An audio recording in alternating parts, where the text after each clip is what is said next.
Hello दोस्तों, मैं राजा स्वागत करता हूं आपका आरसी क्लासेस में। कल हमने क्या करा, बायो को इंट्रोडक्शन करा और साथ साथ हमने 20 एमसीक्यू लगाए। आज हम उसी क्लास को आगे बढ़ाएंगे। सबसे पहले हम क्या करेंगे, जंतु विज्ञान की प्रमुख शाखाएं पढ़ेंगे। उसके बाद हम क्या करेंगे, वनस्पति विज्ञान की प्रमुख शाखाएं पढ़ेंगे और साथ साथ हम क्या करेंगे, 30 एमसीक्यू भी लगाएंगे। तो आइए शुरू करते हैं। सबसे पहले हमारा एनाटॉमी। आपसे पूछा जाएगा कि एनाटॉमी में क्या होता है। तो दोस्तों क्या होता है एनाटॉमी में, या एनाटॉमी में किसका अध्ययन करते हैं, तो एनाटॉमी में क्या करते हैं, शरीर एवं शरीर के अंगों का अध्ययन करते हैं। आपसे एग्जाम में पूछा जा सकता है कि एनाटॉमी के तहत क्या होता है। तो एनाटॉमी के तहत क्या होता है, शरीर तथा शरीर के जो भी अंग है उनका अध्ययन किया जाता है। इसके बाद आता है एंडोक्राइनोलॉजी। आपसे पूछा जाएगा कि एंडोक्राइनोलॉजी के तहत क्या किया जाता है। तो इसमें अंतरस्रावी या इंडोक्राइन तंत्रों का अध्ययन किया जाता है। इंडोक्राइन ग्लैंड के बारे में हम पढ़ेंगे, जिसमें थायराइड, एड्रिनल ग्लैंड, बहुत सारी ग्लैंड आती हैं। इसके बाद आता है एंटोमोलॉजी। आपसे पूछा जाएगा कि एंटोमोलॉजी में क्या होता है। तो इसमें हम क्या करते हैं, कीट पतंगों का अध्ययन करते हैं या इंसेक्ट का स्टडी करते हैं। अगर आपसे पूछा जाएगा एंटोमोलॉजी क्या है, तो स्टडी ऑफ इंसेक्ट। इसके बाद आता है आपका जेनेटिक्स।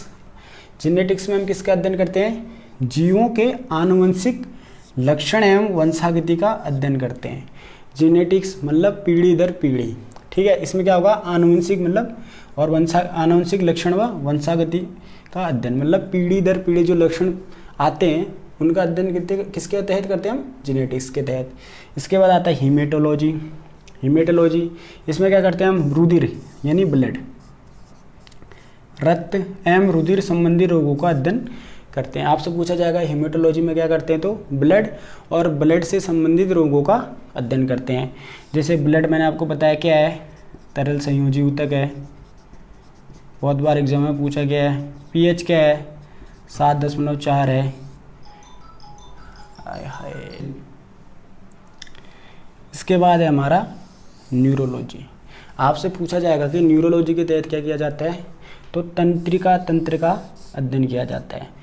या आपसे सीधे पूछा जा सकता है कि तंत्रिका तंत्र का अध्ययन किस में करते हैं, तो न्यूरोलॉजी में करते हैं। आपको पता है तंत्रिका तंत्र, ठीक है, सबसे लंबी कोशिका किसकी होती है, न्यूरॉन की, ठीक है, उसी से बना है न्यूरोलॉजी, ठीक है, सबसे लंबी था वो। ओडोंटोलॉजी, ओडोंटोलॉजी में किसका करते हैं, दंत विज्ञान का अध्ययन करते हैं।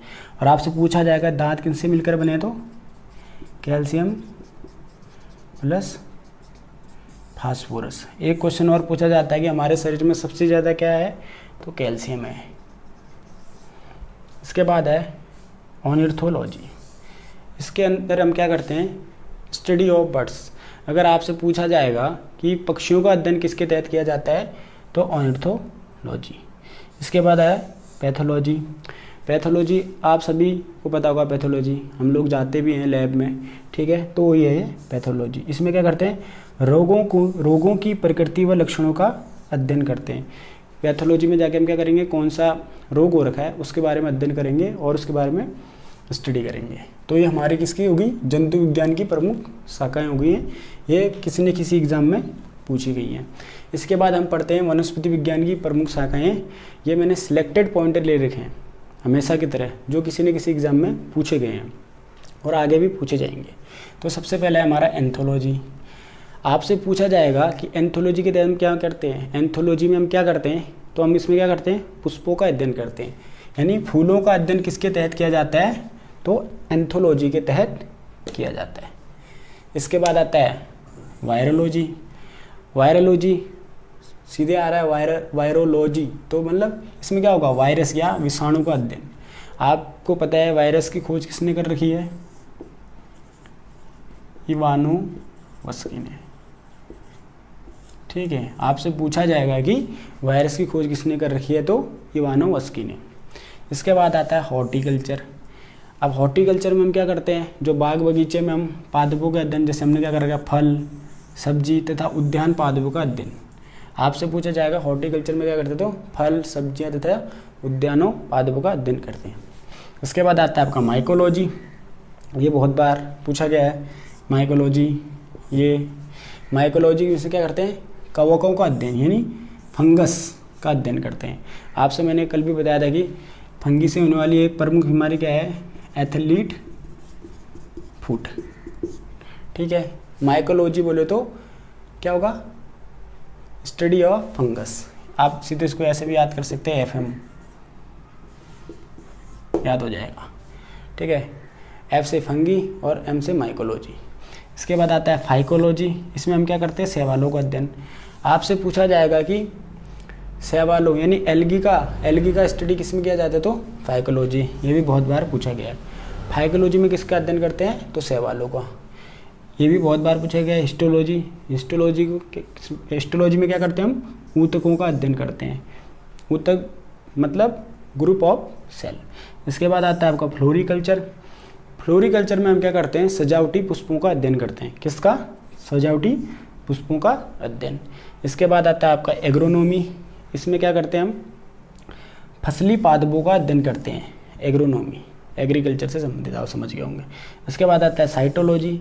इसमें क्या करते हैं हम, कोशिका का अध्ययन करते हैं। साइटोलॉजी में किसका अध्ययन करते हैं, कोशिका का अध्ययन करते हैं। कोशिका की खोज किसने करी, रॉबर्ट हुक ने करी। कब करी, 1665 में करी। लेकिन किसमें क्या था, ये एक डेड सेल था ये, ठीक है। और लिविंग सेल आता तो ये था इवानोव्स्की ने करी थी।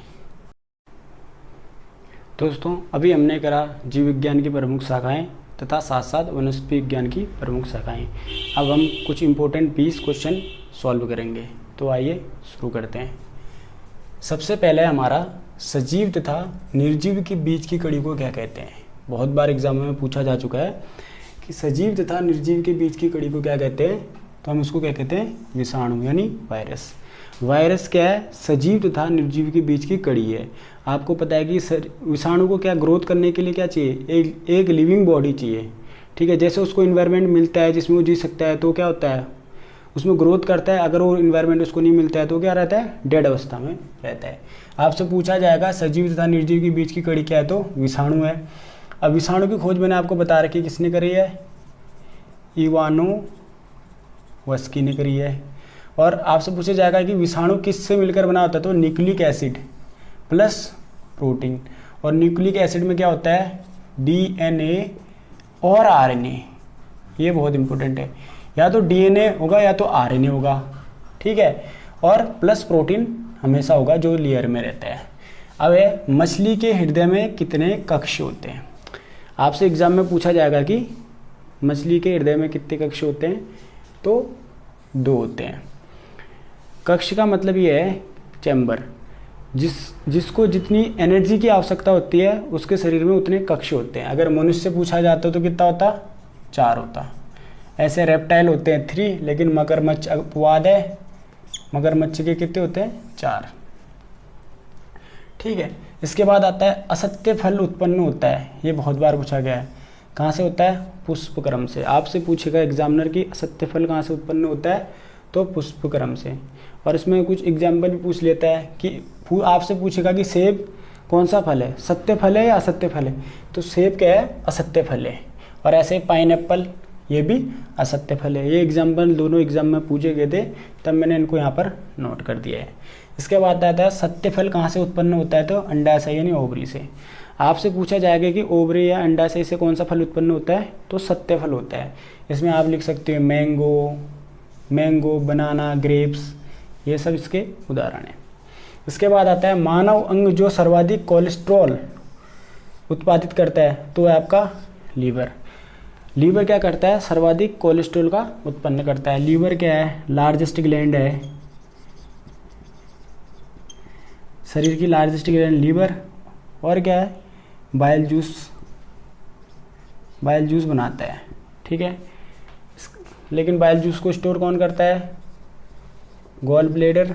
और निकालता कौन है, तो बाइल डक्ट। इसके बाद आता है मशरूम से प्राप्त होता है। मशरूम आपने देखा होगा कि मशरूम एग्जाम में पूछा जाता है कि मशरूम से क्या प्राप्त होता है, या क्या प्राप्त होता है, विटामिन प्राप्त होता है, मिनरल प्राप्त होता है, प्रोटीन प्राप्त होता है। तब आपको बताना पड़ेगा मशरूम से क्या प्राप्त होता है, प्रोटीन। और मशरूम क्या है, एक फंगस है। आपसे ये भी पूछा जा सकता है कि मशरूम क्या है, तो एक फंगस है। इसके बाद आता है तंबाकू में पाया जाने वाला रसायन क्या है, तो निकोटिन है। आपसे एग्जामिनर पूछेगा कि तंबाकू में कौन सा रसायन पाया जाता है, तो निकोटिन पाया जाता है। इसके बाद है टिटनेस रोग के जीवाणु को क्या कहते हैं? टिटनेस रोग के जीवाणु को क्या कहते हैं हम? Clostridium tetani. टिटनेस रोग का जीवाणु क्लोस्ट्रीडियम टिटेनी। और एक और भी पूछा जाता है कि टिटनेस रोग का अदर नाम क्या है? तो ये है आपका लॉक जॉ बोलते हैं इसको, जॉ। लॉक जॉ और टिटनेस रोग एक ही बात है। हीमोग्लोबिन क्या है? तो हीमोग्लोबिन क्या है? एक प्रोटीन है। हीम प्लस, आपको पता है कि हीमोग्लोबिन जो जिससे ब्लड क्या होता है? रेड हो जाता है। रुधिर का तरल भाग क्या कहलाता है? प्लाज्मा। आपको मैंने रुधिर ब्लड के बारे में बता रखा है, ठीक है। इसमें क्या करते हैं हम? एक साइड प्लाज्मा होता है जो 55% होता है, और इधर पे ब्लड कार्ब सेल्स होती हैं जो कितनी लगभग आपका कितना होता है? ये 45% होता है, ठीक है। तो इसमें फिर हमारा क्या आता है? WBC, RBC और प्लेटलेट्स। अगर आपने ये सब नहीं पढ़ा है तो आप हमारा चैप्टर देख सकते हैं, हमने ब्लड करवा रखा है, ठीक है। तो इसके बाद है हाइड्रोफोबिया। आपने सुना भी होगा। हाइड्रोफोबिया का संबंध किससे है? तो ये कुत्ते के काटने से है। हाइड्रोफोबिया का संबंध किससे है? कुत्ते के काटने से। हाइड्रोफोबिया में क्या होता है? व्यक्ति को पानी से डर लगने लगता है, ठीक है। हाइड्रोफोबिया ये भी बहुत बार पूछा जा सकता है। ये है नेक्स्ट क्वेश्चन, रक्त से अशुद्ध पदार्थों को अलग कौन करता है? ये भी इंपॉर्टेंट क्वेश्चन है। रक्त से क्या है? अशुद्ध पदार्थों को अलग करता है आपका कौन? किडनी अलग करता है, ठीक है। इसके बाद है प्रोटीन का पाचन कहाँ होता है? छोटी आंत में होता है। आपसे पूछा जाएगा कि प्रोटीन का पाचन कहाँ होता है? छोटी आंत में होता है, ठीक है। इसके बाद नेक्स्ट क्वेश्चन है जीवन रक्षक हार्मोन कौन है? तो ये है एड्रिनल हार्मोन, ठीक है ना। आपसे पूछा जाएगा कि जीवन रक्षक हार्मोन क्या है? तो एड्रिनल हार्मोन। कौन रिलीज करता है? तो एड्रिनल ग्लैंड करता है, ठीक है। इसे सबसे बड़ी अंतःस्रावी ग्रंथि, ये बोले तो इंडोक्राइन। आपसे सबसे बड़ी लार्जेस्ट ग्लैंड था तो लीवर, लेकिन यहाँ क्या पूछा है इसने? इंडोक्राइन। तो ये आपका होगा थायराइड, ठीक है। अगर शरीर की सबसे क्या है बड़ी अंतःस्रावी या इंडोक्राइन ग्लैंड पूछे तो थायराइड, ठीक है। ये क्या करता है? इसका कार्य लिख देता हूँ। शरीर की वृद्धि, हड्डी और बालों के लिए ये बहुत इंपॉर्टेंट है। और साथ साथ क्या करता है? शरीर में पानी का बैलेंस भी करता है। कौन? Thyroid gland. और इससे कौन कौन से हार्मोन रिलीज होते हैं? T4 और T3। इंडोक्राइन ग्लैंड को हम किसी चैप्टर में पूरा विस्तार पूर्वक पढ़ेंगे। बहुत ही इंपॉर्टेंट चैप्टर है बायो के हिसाब से। अब इंडोक्राइन ग्लैंड क्या होता है? ये डक्टलेस होती हैं। ये क्या होती है? इसमें डक्ट नहीं होती है, नलिकाएं नहीं होती है। ये क्या करते हैं? सीधे अपना जो है हार्मोन कहाँ रिलीज करते हैं? सीधे ब्लड में रिलीज करती हैं और एक केमिकल मैसेंजर की तरह कार्य करती हैं। अपना क्या करती हैं? केमिकल मैसेंजर की तरह कार्य करती हैं और अपना हार्मोन कहाँ रिलीज करती हैं? सीधे ब्लड में। जैसे हमारा पिट्यूटरी ग्लैंड हो गया, थायराइड ग्लैंड हो गया, पैराथायराइड ग्लैंड हो गया, एड्रिनल ग्लैंड, ये सब क्या है? इंडोक्राइन ग्लैंड है। आपसे यहाँ पूछा गया है सबसे बड़ी, तो हमने क्या बोला? थायराइड। सबसे छोटी होता, अगर एग्जाम में पीनियल आता तो पीनियल, नहीं तो आप क्या लिखते? पिट्यूटरी या पीयूष ग्रंथि, ठीक है। और ऐसे होता है कि ग्रोथ हार्मोन कौन रिलीज करता है? तो पिट्यूटरी ग्लैंड। इसके बाद आता है मेल हार्मोन। ये भी बहुत बार पूछा गया है। मेल हार्मोन के एग्जाम्पल पूछेगा वो, या बोलेगा कि ये कौन सा हार्मोन है? ये मेल है, उसमें एक फीमेल हार्मोन डाल देगा, ठीक है। मेल हार्मोन क्या है? टेस्टोस्टेरोन और एंड्रोजन। इसी में बहुत कन्फ्यूजन होता है, ठीक है। मेल हार्मोन क्या है? टेस्टोस्टेरोन और एंड्रोजन। ऐसे आपको फीमेल हार्मोन भी पूछ सकता है। फीमेल हार्मोन क्या है? एस्ट्रोजन प्लस क्या है? प्रोजेस्टेरोन, ठीक है। ये क्या करता है? प्रोजेस्टेरोन, ये तो हमारा प्रेगनेंसी में मदद करता है, ठीक है, प्रेगनेंसी में। और ये क्या करता है? अंडाणु यानी ओवम में मदद करता है, ठीक है। EEG ये किसने बनाया? तो हॉर्सबर्गर ने। आपसे पूछेगा EEG किसने बनाया? तो हॉर्सबर्गर। आपको पता है, मैंने आपको पिछले लेक्चर में बताया था कि EEG का संबंध किससे है? तो ये क्या करता है? ब्रेन की वेव्स नापता है। और EEG का फुल फॉर्म क्या है? इलेक्ट्रोइंसेफेलोग्राम। अगर ECG होता तो इलेक्ट्रोइंसेफेलोग्राफ, ठीक है। ये हमारा ये हमारा EEG। और ECG का संबंध किससे होता है? उसका होता है हृदय से। और EEG का ब्रेन से। किससे होता है? ब्रेन से। ये भी पूछा गया है। किस विटामिन के कारण बाल सफ़ेद होते हैं? एग्जाम में पूछा जाएगा किस विटामिन के कारण बाल सफ़ेद होते हैं। तो दोस्तों विटामिन B3 के कारण बाल सफ़ेद हो जाते हैं। आपके शरीर में अगर विटामिन B3 की कमी हो जाएगी तो आपके बाल सफ़ेद होने लगेंगे। अब क्या है? विटामिन B3 का केमिकल नाम क्या है? तो पेंटोथेनिक एसिड है। ठीक है, एग्जाम में पूछा गया है। इसके बाद है कपास। कपास प्राप्त होता है किससे प्राप्त होता है? बीज से। कपास किससे प्राप्त होता है? बीज से। और कपास के लिए कौन सी मिट्टी उपयुक्त होती है? काली मिट्टी। ये भी बहुत बार एग्जाम में पूछा गया है। कपास के लिए उपयुक्त मिट्टी क्या है? काली मिट्टी। और कपास कहाँ से प्राप्त होता है? बीज से। किस पदार्थ के ऑक्सीकरण में सर्वाधिक ऊर्जा प्राप्त होती है? एग्जाम में पूछा जाएगा कि किस पदार्थ के ऑक्सीकरण में सर्वाधिक ऊर्जा प्राप्त होती है? तो बता, वसा। अगर वसा का ऑक्सीकरण होगा तो हमारे शरीर को क्या होगा? सबसे अधिक ऊर्जा प्राप्त होगी। एक क्वेश्चन और भी पूछा जाता है कि अगर एथलीट को तुरंत ऊर्जा चाहिए तो उसको क्या करना चाहिए? तो उसको कार्बोहाइड्रेट खाना चाहिए। वो भी बहुत इंपॉर्टेंट क्वेश्चन है। 1 ग्राम वसा के ऑक्सीकरण में क्या होता है? या पूछेगा कि 1 ग्राम वसा के ऑक्सीकरण में कितनी कैलोरी ऊर्जा प्राप्त होती है? तो 9.3 किलो कैलोरी ऊर्जा प्राप्त होती है। अगर हम 1 ग्राम वसा का ऑक्सीकरण करेंगे तो 9.3 किलो कैलोरी ऊर्जा प्राप्त होगी। इसके बाद है आपका क्लोरोमाइसिटिन क्या है? ठीक है, ये क्या है? ये आपसे पूछा गया कि क्या है क्लोरोमाइसिटिन क्या है? तो ये क्या है? प्रतिजीवाणु, या हम इसको कह सकते हैं एंटीबायोटिक। ठीक है, और सबसे पहला हमारा एंटीबायोटिक क्या था? ये भी पूछा जाता है। तो क्या था? पेनिसिलिन। अगर ये पूछा जाएगा कि सबसे पहला एंटीबायोटिक कौन सा खोजा गया था, तो पेनिसिलिन खोजा गया था। और इसकी खोज किसने करी थी? फ्लेमिंग ने, अलेक्जेंडर फ्लेमिंग। इसके बाद है प्रोटीन को पेप्टोन्स में कौन बदलता है? एग्जाम में पूछा जाएगा कि प्रोटीन को पेप्टोन्स में कौन बदलता है? तो क्या कौन बदलता है? तो ट्रिप्सिन। आप इसको ऐसे भी याद कर सकते हैं, PPT। ठीक है, P से प्रोटीन और P से पेप्टोन और T से ट्रिप्सिन। प्रोटीन को पेप्टोन्स में ट्रिप्सिन कन्वर्ट करता है। इसके बाद आता है विटामिन। विटामिन कितने प्रकार के होते हैं? 2। एक होता है वाटर सॉल्युबल, जिसमें हम क्या करते हैं? BC। और फिर आता है आपका फैट सॉल्युबल। इसमें क्या है? A, D, E और K। खोज किसने करी है? फंक ने। इसको भी हम नेक्स्ट टाइम में पूरा एक चैप्टर बना के सॉल्व करेंगे। इसके बाद है विटामिन क्या है? आवश्यक कार्बनिक यौगिक है। आपसे एग्जाम में यही पूछा जाएगा कि विटामिन क्या है? कार्बनिक है या अकार्बनिक है? तो आपने क्या ध्यान देना है? विटामिन एक कार्बनिक यौगिक है जिसका संश्लेषण क्या होता है? शरीर में नहीं होता है। ठीक है, बहुत इंपॉर्टेंट क्वेश्चन है। इसके बाद है अश्रु, जिसको हम क्या कहते हैं? Lacrimal gland. ठीक है, ये पूछा जाता है कि लेक्राइमल ग्लैंड का क्या है? लेक्राइमल ग्लैंड या अश्रु ग्रंथि जन्म के कितने महीने बाद सक्रिय होती है? तो 4 महीने बाद। जब बच्चा जन्म लेता है तो उसके 4 महीने बाद हमारी अश्रु ग्रंथि या लेक्राइमल ग्लैंड क्या होती है? एक्टिव हो जाती है। अब ये रोड्स, आपने सुना होगा कॉन्स और रोड्स, जो आई से संबंधित है। ठीक है, रोड्स में पिगमेंट है। ठीक है, तो क्या होगा? रोड्स में पिगमेंट है तो रेटिनिन है। आपसे पूछा जाएगा कि रोड्स में कौन सा पिगमेंट होता है? तो रेटिनिन होता है। इसके बाद एक है नदी अंधता, या इसको बोलते हैं रिवर ब्लाइंडनेस का कारण है। तो ये किस कारण होता है? तो क्या होता है इसमें? क्या है? या तो ये इसका रीजन है नेट कीट अथवा डांस। नदी अंधता या रिवर ब्लाइंडनेस का कारण है डांस अथवा नेट कीट। ये भी एग्जाम में पूछा गया है।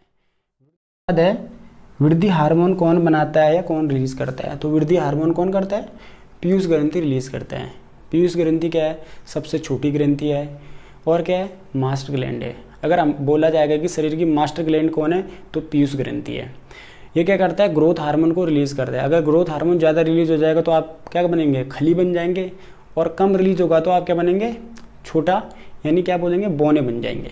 ठीक है, इसके बाद आज का लास्ट क्वेश्चन है रुधिर यानी ब्लड।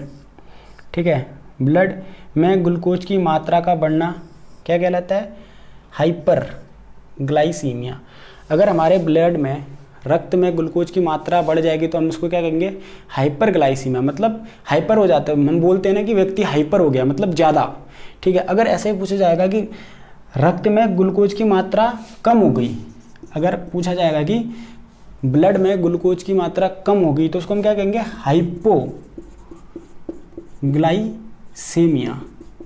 और ज़्यादा होगा तो उसको क्या कहेंगे, हाइपर। हम कहते भी हैं कि व्यक्ति हाइपर हो गया। अगर ब्लड में ग्लूकोज का लेवल अप हो गया तो उसको हाइपर ग्लाइसीमिया, और कम हो गया तो हाइपोग्लाइसीमिया। ठीक है, आप बता ही रखा है। ब्लड क्या है, एक तरल संयोजी ऊतक है, बहुत बार पूछा गया है। ठीक है, ऐसे मैंने आपके इसके पार्ट भी कर रखे हैं। ब्लड, इसमें प्लाज्मा है, फिर ब्लड कार्पसेल्स है, ये मैंने एक चैप्टर में पूरा बना रखा है, आप प्ले लिस्ट में जाके ये देख सकते हैं। तो दोस्तों, आज हमने क्या क्या करा, सबसे पहले हमने जीव विज्ञान की प्रमुख शाखाएं पढ़ी, उसके बाद हमने वनस्पति विज्ञान की प्रमुख शाखाएं पढ़ी।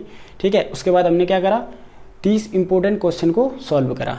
तो दोस्तों, मुझे उम्मीद है कि ये क्वेश्चन और ये आज का पार्ट आपको बहुत पसंद आया होगा। अगर आपको ये सब पसंद आए तो प्लीज़ हमारे चैनल को शेयर करें, सब्सक्राइब करें, लाइक करें, कमेंट करें। Thank you so much.